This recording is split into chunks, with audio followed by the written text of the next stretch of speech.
Bismillahirrahmanirrahim. Assalamualaikum warahmatullahi wabarakatuh. Waalaikumsalam warahmatullahi wabarakatuh.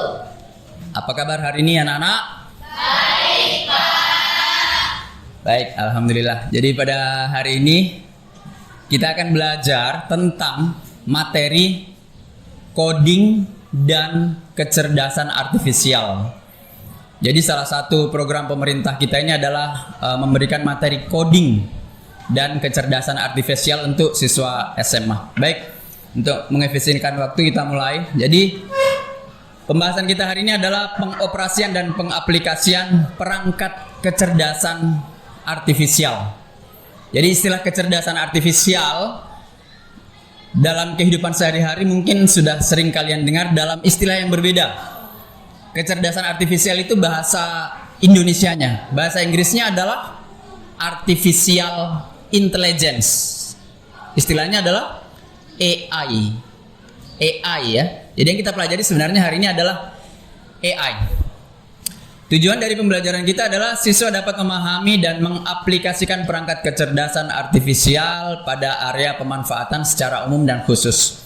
Ada sebuah pertanyaan paling mendasar yang sering muncul dalam hubungannya dengan perkembangan AI, yaitu apakah pekerjaan kita nanti itu bisa digantikan oleh kecerdasan artifisial? Apakah semua pekerjaan atau beberapa pekerjaan mungkin suatu saat nanti tidak ada? Sama seperti dulu. Dulu orang kameramen berita itu harus naik helikopter untuk ngambil berita dari atas. Hari ini pekerjaan itu diganti oleh sebuah alat bernama drone. Dulu untuk ngambil gambar dari atas itu butuh helikopter, butuh pilot, butuh kameramen. Sekarang diganti oleh satu orang, cuma drone. Apakah nanti juga begitu adanya dengan pekerjaan kita di masa depan? Apakah guru nanti digantikan? Atau apakah supir nanti nggak ada? Mungkinkah supir mobil nggak ada nanti? Ya mungkin. Hari ini kita sudah lihat mobil-mobil itu berjalan sudah tanpa supir. Apakah nanti guru nggak ada? Hari ini anak-anak sudah bisa belajar tanpa guru ya toh. Kalau dia mau belajar pakai buka chat GPT, semua soal ada penjelasannya. Baik. Sebelum sampai ke sana kita akan bahas beberapa hal terkait dengan apa sih sebenarnya AI itu. Bagaimana sih AI bekerja dan dalam kehidupan kita sehari-hari sebenarnya bagaimana sih pemanfaatan AI atau kecerdasan artifisial? Oke. AI menurutmu kecerdasan artifisial itu sebenarnya apa sih? Kita sudah sering gunakan. Yang kamu gunakan kecerdasan artifisial dalam kehidupan sehari-hari contohnya apa? Contoh yang sudah kamu gunakan. ChatGPT, Gemini, Meta AI, Brandly.co.id. Brandly itu termasuk AI atau bukan?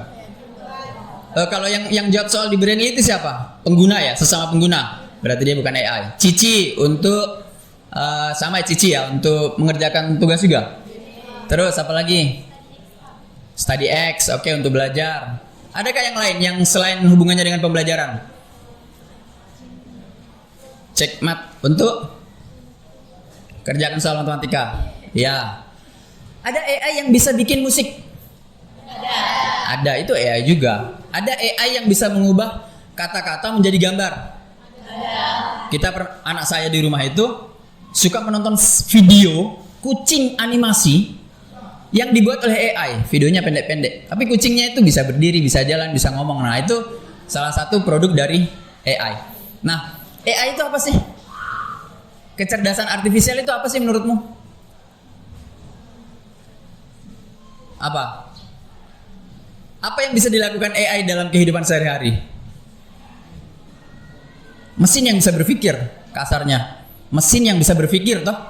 Ada soal matematika disuruh diupload, dikerjakan oleh ChatGPT. Kita seakan bilang, oh komputer ini bisa berpikir. Nah,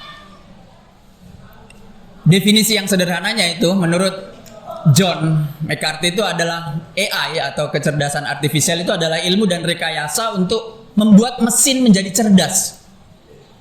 Jadi mesin kalau dibilang cerdas berarti dia bisa berpikir, bisa mengambil kesimpulan, bisa mengambil solusi, menentukan prediksi dan seterusnya. Terutama program komputer cerdas. Menurut definisi yang lain, AI atau kecerdasan artifisial adalah studi tentang bagaimana membuat komputer melakukan hal-hal yang saat ini dilakukan oleh manusia. 20 tahun yang lalu tidak ada gambaran bayangan bahwa mobil itu bisa jalan sendiri tanpa supir. Nggak ada, itu yang ada itu mistis itu. Kalau ada mobil jalan tanpa supir itu pasti mistis, digerakkan oleh setan. Nah, sekarang komputer sudah bisa melakukan hal-hal yang saat ini bisa dikerjakan oleh manusia. Kemudian IBM bilang bahwa pemanfaatan komputer dan mesin untuk meniru kemampuan pemecahan masalah. Jadi orang mengajari komputer untuk mengerjakan hal-hal yang dilakukan oleh manusia. Nah, AI itu intinya adalah ada sebuah mesin cerdas yang diajari oleh manusia supaya nanti dia bisa membantu manusia melakukan sesuatu untuk memecahkan masalah, melakukan hal-hal yang sifatnya rutin, atau mencoba untuk mengambil keputusan. Oke. Jadi secara umum definisinya dari kecerdasan artifisial atau AI itu adalah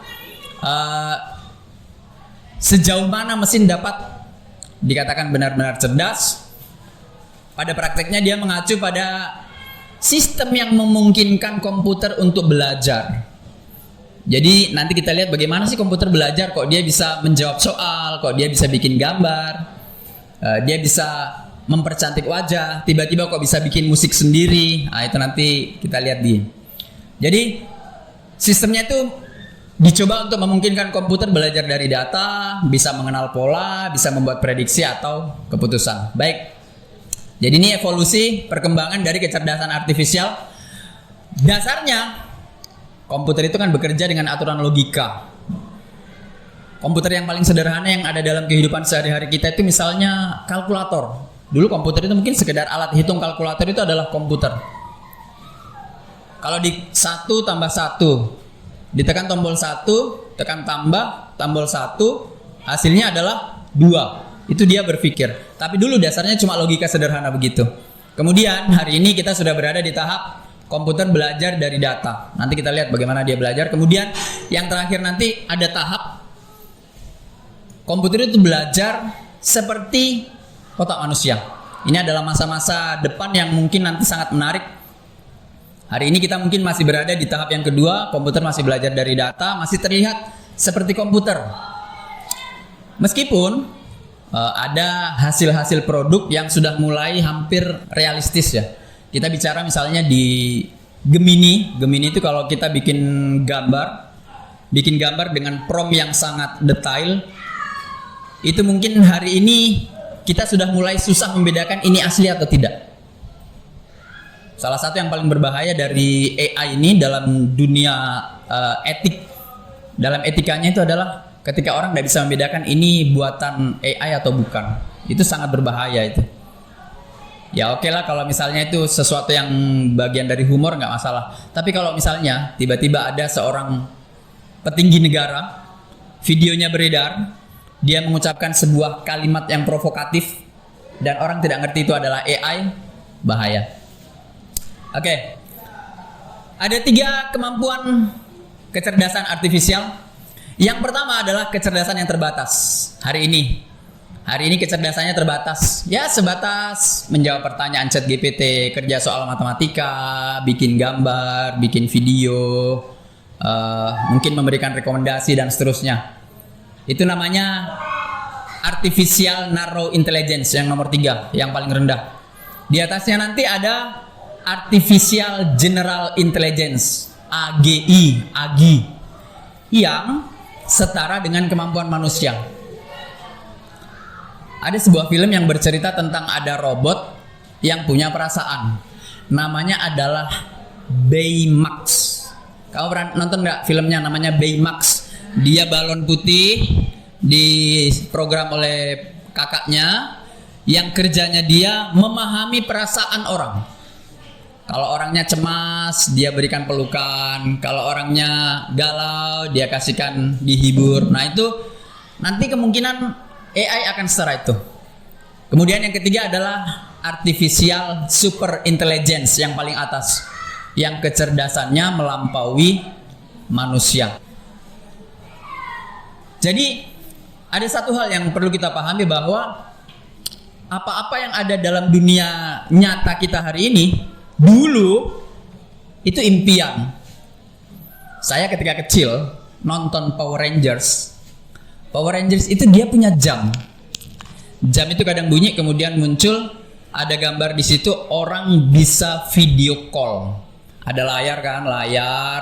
Kemudian dia ngomong, dijawab, ngomong, dijawab. Zaman SD saya bilang, wah ini sesuatu teknologi yang luar biasa yang mungkin tidak akan ada di masa manusia. Tapi sekarang hanya dengan HP kita gini, orang di sana dalam waktu yang bersamaan bisa video call. Zaman dulu video conference itu teknologi yang sangat mahal, yang mungkin hanya bisa dimiliki oleh pemerintah, oleh institusi besar. Tapi sekarang hari ini kita sudah ada di tahap itu. Nah, suatu saat mungkin nanti AI juga akan lebih tinggi dari manusia. Nah, ini adalah gambaran kemungkinan kemampuan dari kecerdasan artifisial nanti akan sampai di tahap itu. Oke, next.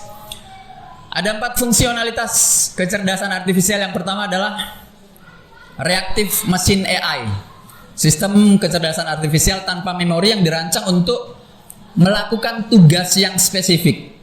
Salah satu yang pertama dulu dibuat adalah IBM Deep Blue. IBM Deep Blue itu dia menantang orang main catur. Jadi dia diajari cara main catur. Kemudian pada akhirnya salah satu grandmaster catur di dunia, berarti orang paling pintar main catur di dunia, dikasih lawan dengan IBM Deep Blue. Menang enggak manusianya? Kalau orang sekarang main catur lawan komputer, menang enggak manusianya? Kalah. Ada levelnya kan? Level gampang, easy, medium, advance. Jadi IBM Deep Blue ini dulu di tahun 90-an dia sudah mengalahkan manusia paling cerdas untuk main catur. Jadi hari ini pun kalau sekedar main catur, komputer lebih cerdas dari manusia. Kemudian yang kedua contohnya adalah rekomendasi di YouTube, algoritma di YouTube. Kamu pasti sadar ya. Misalnya kamu sering nonton potongan video-video drama Korea. Kalau kamu nonton video drama Korea A, di bawahnya ada rekomendasi kan? Apakah rekomendasinya itu masih mirip-mirip dengan yang kamu nonton? Iya, itu adalah contoh dari AI. Dia memberikan rekomendasi. Yang kedua adalah limited memory AI, sistem yang dapat mengingat kejadian lampau serta mampu memonitor sesuatu situasi tertentu seiring waktu. Misalnya ChatGPT. ChatGPT itu bisa mengingat apa yang kamu tanyakan sebelumnya.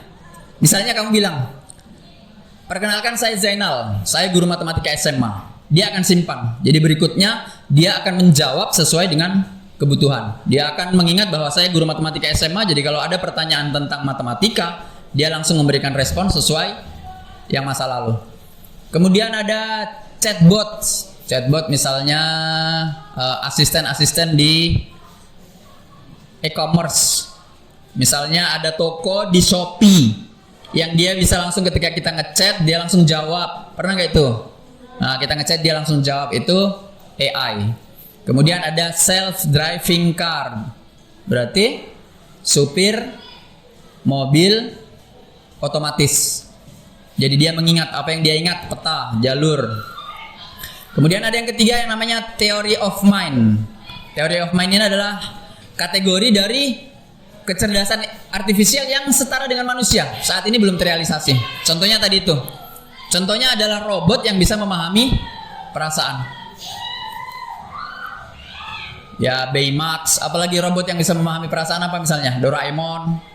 Doraemon ini kan robot dari masa depan kan? Ya, suatu saat mungkin nanti ada begitu. Kita punya robot yang bisa ditempati curhat, bisa diajak cerita, dan dia bisa paham perasaan. Saat ini belum. Kemudian yang terakhir adalah self-aware AI. Jadi ini punya kemampuan super intelligence. Secara teori kalau mengukur kemampuan memecahkan masalah, mengukur kemampuan untuk mengingat, mana yang lebih hebat? Manusia atau komputer? Hari ini komputer lah ya. Ya, masalahnya dia cuma tidak punya perasaan. Nah, ketika nanti sudah sampai di level yang tertinggi ini, dia sudah punya emosi, dia punya rasa percaya diri, dia punya kebutuhan.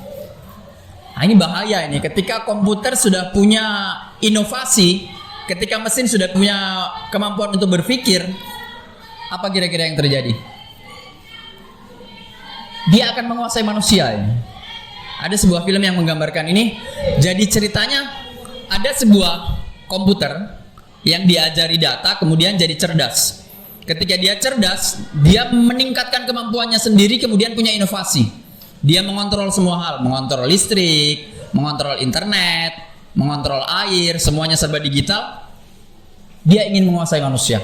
Nah, mungkin itu juga nanti bisa jadi ya mungkin berapa puluh tahun atau ratusan tahun ke depan bisa jadi. Oke. Next. Jadi karakternya yang pertama itu kecerdasan artifisial belajar dari data. Nanti kita lihat. Jadi KA itu bisa belajar dari data yang diberikan kepadanya. Semakin banyak data yang dipelajari, semakin baik kemampuannya. Misalnya, ChatGPT ini sama Gemini, kita bisa minta tolong dia untuk gambarkan sesuatu. Gambarkan sesuatu itu misalnya, buatkan saya gambar cewek Indonesia berumur 17 tahun. Dari mana dia kok bisa menggambarkan cewek umur 17 tahun beneran itu yang mirip dengan orang Indonesia beneran? Dari mana? Karena pengguna-pengguna ChatGPT, pengguna Gemini sering mengupload foto.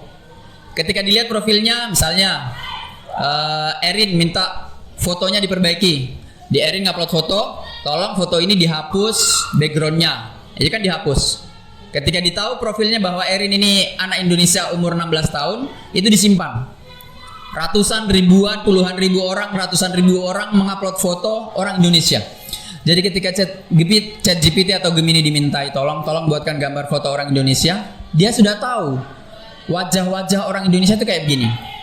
Misalnya pertama, hidungnya pasti tidak sama dengan hidungnya orang bule, orang Arab, pasti hidungnya agak kecil.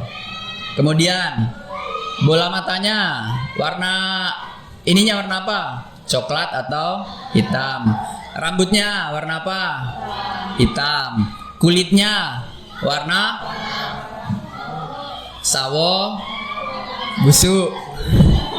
Ya, jadi dia sudah punya profil. Oh, orang Indonesia itu kayak gini.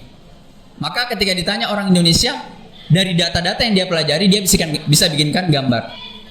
Cuma akhirnya nanti itu jadi masalah etik ya. Misalnya kita tanya, berikan saya gambar orang Afrika yang sukses, orang Afrika terkaya. Di pikiranmu bagaimana? Orang Afrika terkaya bagaimana di pikiranmu? Ya pasti orangnya agak hitam, mohon maaf ya, mungkin keriting. Rumahnya yang rumah-rumah dipakai atap-atap dari jerami itu kan. Di pikiranmu kayak begitu karena AI memang sering dapat data itu. Padahal orang kayanya Afrika itu ya lebih kaya dari orang kayanya Indonesia. Orang kayanya Afrika juga ada yang putih-putih. Nah, tapi ketika dia sering diajari dengan data yang sifatnya kulitnya hitam, bentuknya kayak gini, nah itu dia akhirnya menyimpulkan begitu. Oke, kemudian yang kedua, KA bekerja berdasarkan algoritma dan model prediktif. Algoritma itu cara urutan langkah-langkah berpikir. Kemudian yang ketiga, mampu beradaptasi dan meningkatkan performanya. Jadi KA itu belajar. Jadi dia mampu beradaptasi. Misalnya hari ini dia melakukan kesalahan. ChatGPT atau Gemini itu masih sering melakukan kesalahan. Pertanyaan sederhana pun bisa dia salah. Misalnya pertanyaan tentang perkalian, dia bisa salah, tapi mereka belajar. Nah, mereka itu bisa beradaptasi untuk menjadi lebih baik.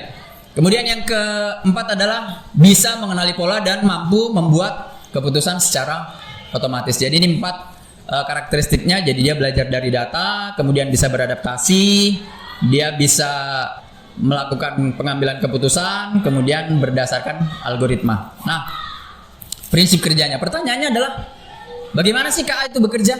Bagaimana sih kok dia bisa belajar? Jadi, data itu kan disimpan di bagian tengah ini. Di server, di komputer, di superkomputer. Dimasukkan sebuah pertanyaan. Diberikan pertanyaan. Pertanyaan-pertanyaan atau data atau teks atau gambar. Semakin banyak data yang diberikan, maka mesin kecerdasannya nanti akan bisa mengeluarkan keluaran yang lebih baik. Langsung aja ini contohnya. Misalnya orang mau mengajari beda antara apel sama stroberi. Warnanya sama-sama merah. Bagian atasnya juga ada hijaunya, ada gagangnya. Nah, data ini dimasukkan. Foto ini apel, foto ini apel, ini stroberi, ini apel, dalam berbagai sudut pandang. Jadi ratusan ribuan foto. Akhirnya ketika AI diberikan sebuah foto, dicek ini apel atau stroberi. Berdasarkan kesimpulan sebelumnya, oh kalau apel itu dia merah, bentuknya di bawahnya nggak tajam, kemudian dia punya gagang, ada daunnya. Akhirnya disimpulkan kalau kita berikan foto, oh ini apel, oh ini stroberi. Itulah yang akhirnya jadi orang bisa ngetak di Facebook. Jadi dulu itu orang ngetak Facebook itu nggak otomatis. Misalnya saya ngupload foto di Facebook, itu nggak otomatis saya bisa ngetak fotonya Agni. Kalau sekarang saya ngupload foto, ada fotonya Agni situ, langsung ada pilihan boleh ngetak Agni kan, ditag langsung akunnya kan, karena Agni juga sudah sering ngupload fotonya. Jadi inilah yang terjadi. Kenapa kok bisa Facebook kok bisa kenali saya ada di situ? Ya karena ini, karena dia diajari. Nah, bedanya Agni sama misalnya Agni yang ini sama Agni yang satunya, apa bedanya? Oh, ini wajahnya beda. Sistem itulah yang digunakan di sini. Sistem itulah juga yang akhirnya jadi face recognition yang di HP ini kan, pengenalan wajah itu. Jadi kalau wajahnya sudah dikenali, ganti orang nggak bisa. Ini prinsip dasar dari bagaimana mereka belajar. Kalau ini pada gambar, kalau pertanyaan-pertanyaan ya diajari juga. Nah ini lanjut. Misalnya ini ada 3 bunga iris. Ada yang namanya versicolor, ada yang setosa, ada virginica. Di sini 3 ini kan beda. Ketika diberikan gambar, semakin banyak gambar, AI nanti bisa membedakan. Oh, kalau yang ini tipenya yang paling kiri. Kalau yang ini tipenya yang setosa. Kalau yang ini virginica. Apakah dia mungkin melakukan kesalahan? Mungkin. Di awal-awal ketika datanya belum banyak, kesalahannya banyak. Tapi lama-lama semakin sering, maka dia akan makin pintar. Nah ini ada data mentah yang diberikan ke dalam. Ada tomat, ada terong, ada paprika, ada daun sawi misalnya. Belum dilabel. Kemudian diajari. Kalau yang warnanya ungu gini terong. Warnanya ini labu, ini sawi, ini paprika. Diinterpretasikan, dimasukkan ke dalam proses berpikir, diproses, akhirnya disimpulkan. Oh, yang merah ini paprika, tapi paprika juga ada yang hijau. Kalau yang panjang kayak begini warna ungu terong, kalau yang ini daun sawi. Itulah proses belajar. Berlaku kebalikannya. Ya, ini kalau zaman dulu komputer itu mungkin dari data biasa. Kalau pemrograman tradisional itu aturannya keluarnya itu solusi. Tapi kalau sekarang ada solusi, ada data, dimasukkan ke mesin learning. Mesin learning itu mesin untuk proses belajarnya dia, maka dia menjadi sebuah aturan. Nah, aturan inilah yang digunakan di ChatGPT. Nah ini, jadi kalau selama ini AI yang kita kenal mungkin cuma ChatGPT, AI itu banyak sekali cabangnya. Bisa kita lihat, artificial intelligence itu yang paling rendah mungkin yang di bawah-bawah itu ada robotik untuk bikin robot. Robot jalan maju, belok kanan, belok kiri, mendaki, itu robot. Ada planning untuk merencanakan, mungkin perencanaan, scheduling ya, schedule, speech. Nah, ini teknologi speech to text. Berarti orang ngomong tiba-tiba jadi teks. Atau text to speech. Dari teks menjadi orang ngomong. Kalau ada yang pernah kerja dengan capcut, pasti pernah rasakan ini. Ada orang ngomong tiba-tiba kita bikin subtitlenya. Nah itu kan AI itu. Nggak perlu ngetik. Zaman dulu harus ngetik itu. Harus ngetik satu-satu. Kalau sekarang sudah pakai AI. Atau sebaliknya, kamu mau jadi konten kreator, malas menampilkan wajahnya di video, maka kamu ketik teksnya atau suruh AI bikin teksnya, kemudian dari teks jadi suara. Iya toh? Sudah sering kan yang suara-suara itu. Kemudian ada lagi artificial untuk vision yang dari bawah itu, image recognition, berarti pengenalan gambar. mesin vision, mesin untuk melihat, misalnya kalau ada yang punya Apple, apa sih itu produknya Apple yang bentuknya kayak kacamata, yang dia bisa menampilkan layar di dinding begini. Nah itu kan kayak gini. Kemudian ada istilah natural language processing. Nah ini yang sering kita gunakan. Yang pertama adalah text generation, yang menghasilkan teks, termasuk ChatGPT. ChatGPT itu kan kamu suruh bikin ceramah langsung toh, buatkan saya ceramah tentang atau pidato tentang kemerdekaan Indonesia 200 kata berbahasa Indonesia, dia langsung muncul. Question answering, menjawab pertanyaan. Nah ini yang sering kamu lakukan. Kemudian mesin translation, translasi. Zaman dulu tuh nggak segampang ini loh. Orang mentranslate bahasa Inggris ke Indonesia itu nggak segampang sekarang. Kamu sekarang tinggal foto, jebret, upload, jadi bahasa Inggris. Dan itu kalimatnya enak dipahami. Zaman dulu tuh kalau translate nggak enak dipahami. Belum tentu enak dipahami zaman dulu. Nah, lanjut. Kemudian ada classification dan content extraction. Content extraction itu, saya nonton YouTube. Di YouTube itu ada video. Saya malas nonton karena terlalu panjang videonya. Saya mau AI memberikan kesimpulan. Apa sih kesimpulan dari video ini? Nah, itu content extraction. Nah, untuk yang di machine learning, dia ada deep learning, yang ini sudah agak tinggi, yang supervised dengan unsupervised. Yang supervised yang tadi itu diajari ini apel, ini strawberry, ini terong ya. Itu proses belajarnya. Oke, contoh tugas-tugas spesifik kecerdasan artifisial yang mungkin sudah sering kita pakai. Chatbot, misalnya Siri, Google Assistant, Alexa. Alexa, nyalakan lampu. Nah, dia nyalakan lampu. Alexa, sekarang suhunya berapa? Alexa, apa kabar hari ini? Video editing, kemudian meeting assistant untuk merekam rapat, penelitian, menulis, memperbaiki grammar, mesin pencari, sosial media, graphic design.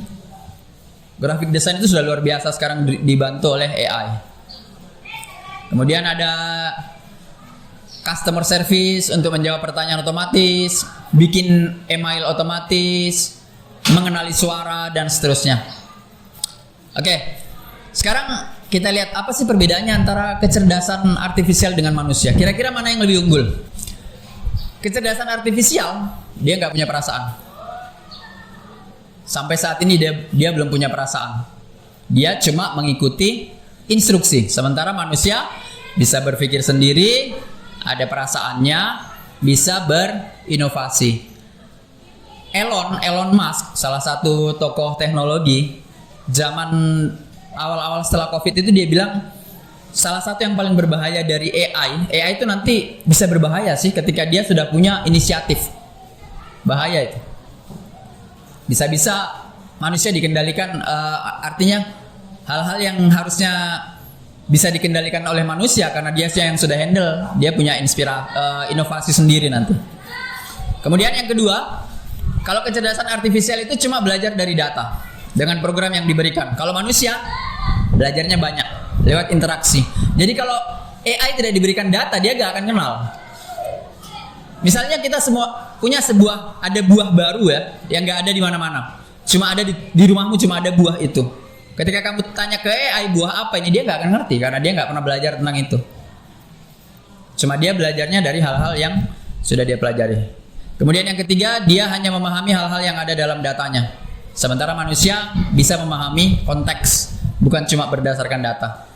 Kemudian yang keempat, dia membuat keputusan berdasarkan angka. Sementara manusia kalau membuat keputusan ada yang harus dia pertimbangkan. Ada moral, ada etika, ada emosi. Kalau robot bikin keputusan ya nggak ada. Nggak ada moral, nggak ada etika, nggak ada emosi. Oke, next. Ini yang penting. Yang harus kita sadari bahwa AI itu nggak selalu benar. Kenapa? Karena dia masih belajar. Maka kalau ada tugas tak yang kita minta bantuan AI, itu nggak langsung harus diterima. Tanyakan lagi. Tanyakan ke dia untuk mengkonfirmasi jawaban ini benar apa enggak. Selain itu kita harus melakukan cek dan recheck. Jadi kalau datanya diberi data yang salah dan datanya itu cukup banyak, maka prediksinya pasti salah.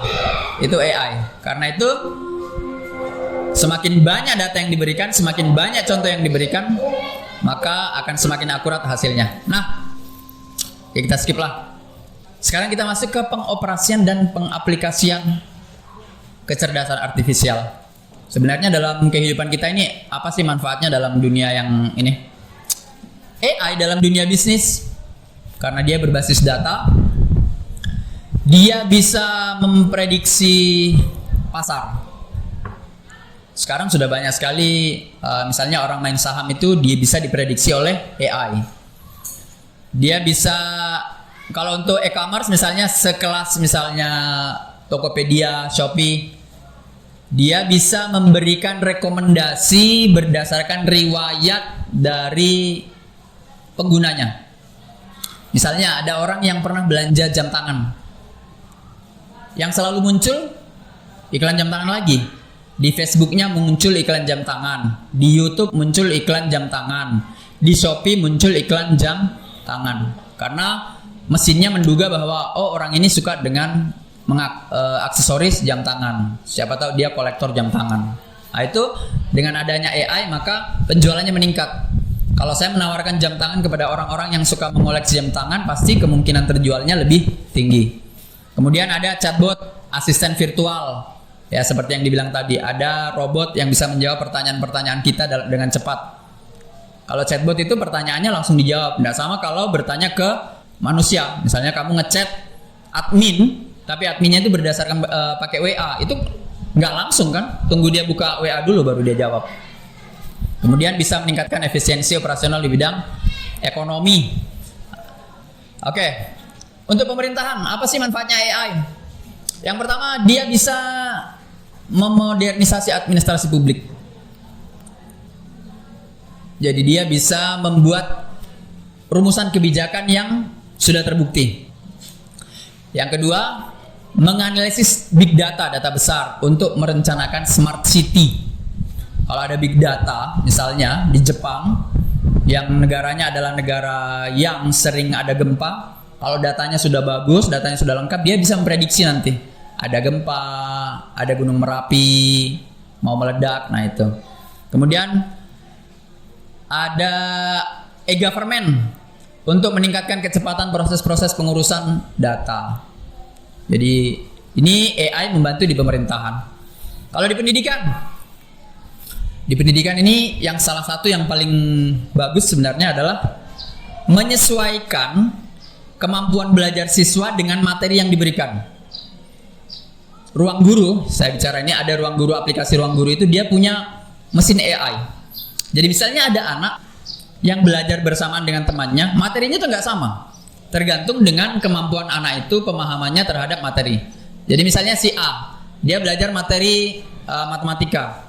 Setelah materi matematika pertama, dia mungkin nggak langsung diberikan materi matematika yang ketiga, mungkin kedua dulu karena dianggap kemampuannya standar. Tapi ada anak yang langsung dari materi 1 langsung lompat ke 5. Itu karena ada kecerdasan untuk menyesuaikan kemampuan anak.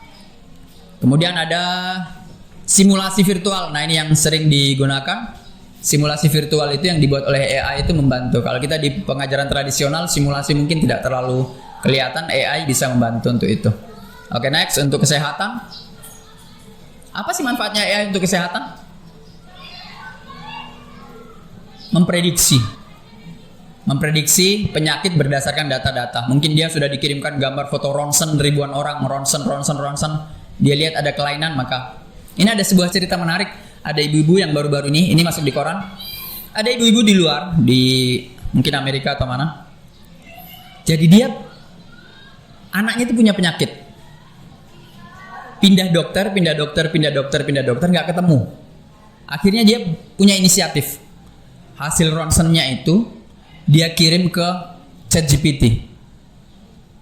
Ketika itu ChatGPT memberikan sebuah analisis bahwa penyakitnya adalah ini. Setelah dari banyak dokter dia nggak ketemu, dia bilang bahwa penyakitnya menurut ChatGPT adalah ini. Akhirnya penyakit itu dia konsultasikan lagi ke dokter dan setelah diperiksa benar penyakit anaknya adalah penyakit yang dideteksi oleh ChatGPT tadi itu. Itu adalah salah satu manfaat dari AI.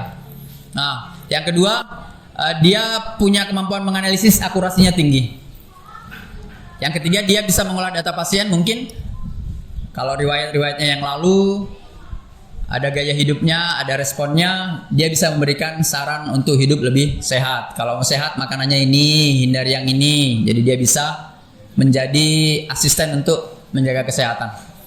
Oke, untuk kebudayaan, ada nggak manfaatnya AI untuk kebudayaan? Ada. Dia bisa membantu menyelamatkan seni tradisional, karya-karya seni. Yang kedua, text to image, bisa mengubah teks menjadi image untuk membantu para seniman menggabungkan motif-motif tradisional. Oke, next. Di industri, apalagi di industri ya, AI sekarang, Cina itu sudah mulai masuk ke pabrik gelap ya istilahnya. Apa istilahnya ya? Jadi Cina itu sekarang pabriknya itu lampu-lampunya sudah nggak terlalu terang. Kenapa? Karena yang bekerja adalah robot, mesin. Kalau robot kan biar lampunya gelap tetap dia bisa. Kalau manusia nggak bisa kan? Kalau manusia mau merakit pasti butuh lampu. Kalau dia nggak. Kalau mesin itu sudah masuk ke sudah otomatis. Itu salah satu manfaat dari AI. Jadi dia bisa meningkatkan efisiensi untuk tugas yang berulang. Kalau tugasnya berulang-berulang, contoh tugas berulang dalam dunia industri apa sih? Ya merakit mobil, merakit motor itu kan berulang, sama terus posisinya di situ terus. Itu nanti bisa dilakukan oleh AI. Kemudian peningkatan kualitas produk untuk memeriksa catat produk atau desain produk yang lebih cerdas untuk personalisasi produk sesuai kebutuhan.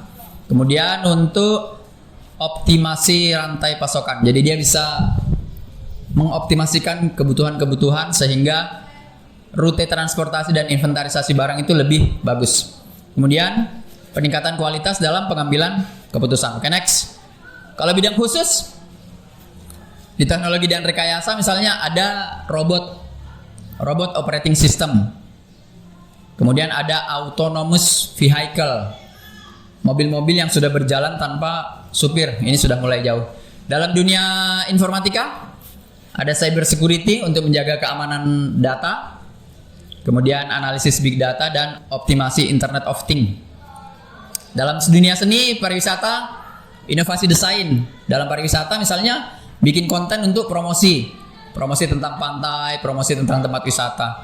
Dalam agribisnis, monitoring lahan, prediksi hasil panen, irigasi pintar. Kamu pernah nggak lihat ada di luar sana itu lahan yang sangat luas itu, yang tempat panen jagung, kalau lahannya sampai 20 hektar misalnya, dia pakai mobilnya itu sudah pakai peta, pakai mapsnya itu mobilnya bisa dikendalikan dari jarak jauh. Nah, sekarang ini sudah mulai masuk dalam dunia pertanian, AI sudah masuk. Nah, ini adalah profesi-profesi di kecerdasan artifisial. Ada yang namanya data scientist yang mengumpulkan data. Ada machine learning engineer untuk merancang algoritma, dia bikin algoritma baru. Ada AI research scientist, riset untuk mengembangkan teknologi KA baru. Robotik, ada AI ethics, ada business intelligence developer, AI architect, dan AI developer. Oke, next. Pertanyaan akhirnya adalah, apakah pekerjaan kita nanti akan terpengaruh oleh kecerdasan artifisial? Terpengaruh atau tidak? Terpengaruh. Itu perlu jadi pertimbangan untuk lanjut ke perguruan tinggi bidang apa. Nah, karena transformasi digital dan KA ini mengubah dunia kerja secara besar-besaran. Seperti yang saya bilang tadi, banyak pekerjaan-pekerjaan yang dulu ada, sekarang nggak ada. Dulu, 5 tahun lalu, 10 tahun lalu, editor foto itu banyak sekali. Hari ini, kamu bisa ngedit foto. Sekedar hilangkan background, gampang nggak? Gampang kan hilangkan background, masukkan foto, background hilang. Zaman dulu itu harus pakai Adobe Photoshop atau Corel Draw tuh. Itu harus orang profesional untuk hilangkan background itu. Mempercantik wajah butuh orang enggak? Kalau di foto enggak tuh. Zaman dulu cuma mau hilangkan bekas jerawat di foto itu butuh orang. Sekarang tinggal ngupload atau ngambilnya langsung aja udah cantik. Nah, ada banyak profesi baru yang bermunculan di dunia teknologi. Yang paling banyak sekarang itu data analis atau apa istilah-istilah itu. Maka profesi-profesi yang tradisional yang sifatnya rutin mulai tergeser. Sederhananya ya, kalau kita bicara jauh sebelum AI, zaman dulu petani itu kalau mau panen padi, dia butuh banyak langkah. Yang pertama dia harus panen batang per batang. Setelah itu dia pisahkan dengan dipukulkan ke istilahnya memisahkan padi sama rantingnya. Setelah itu harus dia jemur baru masuk ke sak. Itu butuh waktu paling cepat kalau zaman dulu 2 minggu butuh waktu itu. Hari ini cuma karena ada sebuah mesin yang orang sini sebut namanya John Deere, toh? Hari ini masuk hitungan jam langsung jadi hitungan sak-sakan. Dunia AI juga nanti begitu. Pekerjaan-pekerjaan yang sifatnya rutin suatu saat bisa digantikan oleh AI. Yang mana yang rutin? Ya tadi itu contoh merakit mobil. Rutin. Ada orang yang kerjanya cuma pasang baut. Ya tahu kamu pernah lihat perakitan mobil gak? Ada orang kerjanya cuma pasang pintu, ada orang kerjanya cuma pasang kaca. Kerjaan yang sifatnya rutin yang tidak butuh kreativitas kemungkinan akan digantikan oleh AI. Ya termasuk di pertanian, mencangkul. Mencangkul nanti bisa digantikan oleh AI enggak? Bisa. Pakai alat besar, dikendalikan pakai mesin. Contoh sederhananya adalah menyapu rumah. Menyapu rumah bisa digantikan nggak dengan AI? Ada robot kan yang kerjanya nyapu rumah itu kan. Dia bisa mendeteksi, oh ini disapu, ini tidak, oh ini pendakian nggak disapu. Itu robot yang sederhana. Menyapu rumah itu nanti dikerjakan oleh robot, yaitu part dari AI. Jadi ini adalah gambaran pekerjaan yang terpengaruh. Ada banyak pekerjaan yang meningkat dalam 5 tahun ke depan. Yang pertama itu adalah pekerjaan urusannya sama pertanian, kemudian agriculture. Jadi meningkat dari 0 menjadi ke 50. Kemudian software dan application developer. Developer software dan aplikasi. Kemudian building, farmers, finisher dan related trader workers. Nah, ini yang bikin bangunan rumah. Ya, kalau bangunan rumah mungkin karena sifatnya dia tidak rutin kan? Karena setiap rumahnya orang kan beda bentuknya. Ya toh? Maka dia meningkat. Mungkin tidak digantikan oleh AI. Salesperson, SPG, proses makanan, sopir, ini sudah mulai agak ini naik. Nursing, ada food beverage dan seterusnya. Ini data profesi yang pertumbuhannya paling pesat dalam 5 tahun ke depan. Lantas bagaimana? Jadi penting untuk mulai sekarang kira-kira memikirkan apa sih nanti pekerjaan-pekerjaan yang tidak terefek oleh AI. Jangan sampai hari ini kamu belajar sesuatu yang luar biasa sulit, tapi ketika tiba masanya kamu masuk ke dunia kerja ternyata digantikan oleh AI. Wah. Ya. Kemudian yang pertama, kamu perlu tahu tentang kesiapan karir terkait dengan kecerdasan artifisial. Yang kedua, pendidikan perlu menyesuaikan. Jadi sekarang fokusnya di literasi teknologi dan keterampilan yang adaptif, keterampilan yang sifatnya tidak monoton, harus bisa menyesuaikan. Jadi siswa juga harus paham bahwa KA nanti memberi efek dalam kehidupan. Nah, ini ada pekerjaan-pekerjaan yang jumlahnya makin menurun. Salah satunya adalah graphic designer. Yang nomor 3 ini graphic designer adalah pekerjaan yang paling menurun. Kenapa? Ya itu tadi. Kita bikin konten sekarang gampang. Kamu mau bikin brosur gampang. Mau ngedit-ngedit apa-apa gampang. Nah ini kasir dan tiket clerks, yang penjual-penjual tiket itu. Nah sekarang mungkin sudah mulai kurang. Jadi ini beberapa hal yang bisa jadi perhatian tentang profesi-profesi di masa datang yang mungkin terpengaruh dengan AI. Kalau guru bagaimana? Apakah dia akan tergantikan oleh AI? Secara materi pembelajaran mungkin. Tapi ada hal-hal yang tidak bisa diajarkan oleh AI, yaitu kemampuan untuk adaptasi, kemampuan untuk inovasi, kemampuan untuk AI itu kan karena dia tidak punya emosi, maka ada guru yang masuk di situ. Jadi guru tidak akan tergantikan oleh AI, tapi guru harus menggunakan AI untuk meningkatkan kualitas pembelajarannya. Oke, demikian. Terima kasih. Saya ucapkan Assalamualaikum warahmatullahi wabarakatuh.